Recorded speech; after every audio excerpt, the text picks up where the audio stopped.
writers and readers, I'm Christie Stratos, and today is the day when we are going to talk about a book from the Best Fantasy Books Subgenre Reading Challenge, and today we're talking about Strangeluck by Amy Winters. I really like the book. Like I said, it's YA fantasy. It does fulfill all of the YA fantasy requirements. It's got a lot of coming of age, a lot of first time kinds of things, a lot of maturing for the teenagers in the book. And I liked it for those reasons, but I liked it particularly for, it has a lot of things about childhood. It has a lot of interesting ways of using childhood experiences and things that you remember from childhood. And I don't see that in too many books, even YA books. So I really enjoyed that. And one of the things I like the best, and I think I've said this in so many places that probably you've already heard it, but I really like the way that you find this fantasy world in her book. Her main characters live in the regular world, and they're trying to find this other fantasy world that is supposed to be a utopia.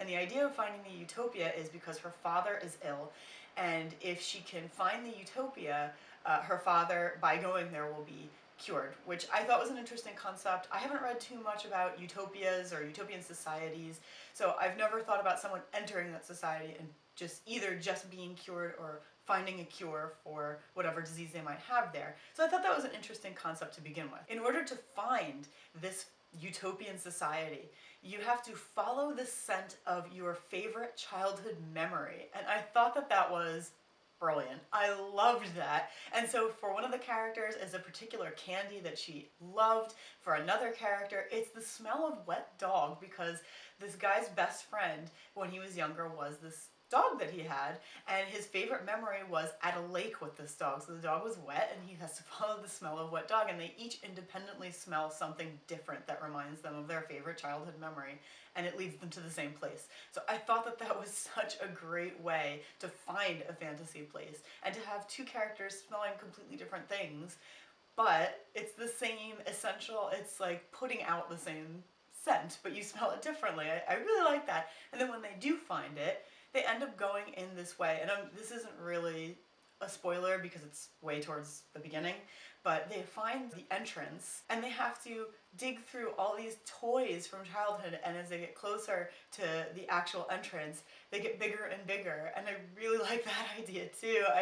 I thought how much fun that would be, and I just sort of read that and sat there and thought about all the things that I would love seeing in that pile. I felt like this book really made me think about childhood and the things that I enjoyed, and the differences in the toys that I liked and that other kids had, and what's popular today versus back when I was a kid. What would a person who's a teenager now think of in terms of like what they would see if they were digging through to get to this place? What toys would they see versus what toys I would see, you know, being in my 20s.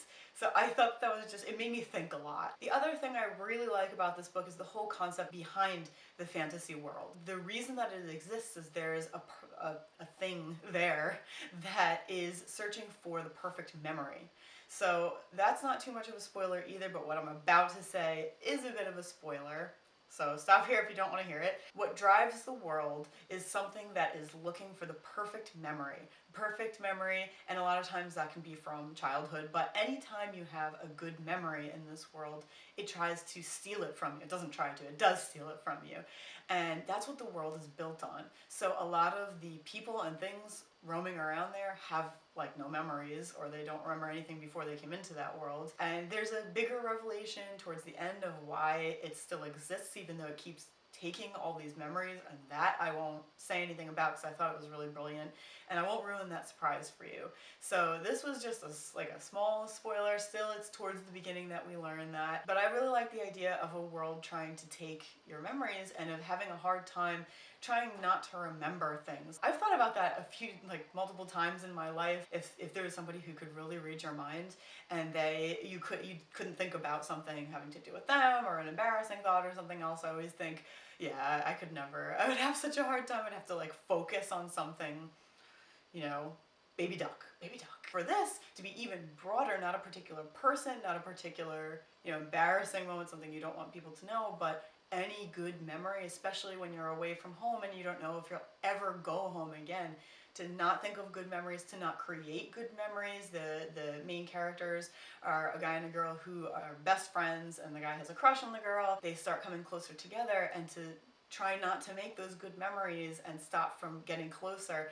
I thought it was a really good take on that kind of a thing. All in all, I really enjoyed the book. You should definitely give it a read. It's an indie author. I was supposed to read, like, as you know, the Best Fantasy Books Subgenre Reading Challenge is really based on best-selling books so that we can get a good idea of the genre itself and ensure that whatever we read is supposed to fit that genre, and has been around long enough to be able to tell whether it really fits the genre as it has changed and as it is now. The book that we were supposed to read, I couldn't find it in my library. I mean, it's there, but it was taken out, and the audio recording I couldn't get a hold of, and what I do with my book budget is very specific, so this was not in it. And I saved most of it for indie authors anyway, and there are specific books from this whole subgenre reading challenge that I have already planned to buy. So instead, I read this YA book that was by an indie author, and if I get a chance, I'll read the other one, but I'm not going to rush to do it because I already fulfilled the YA fantasy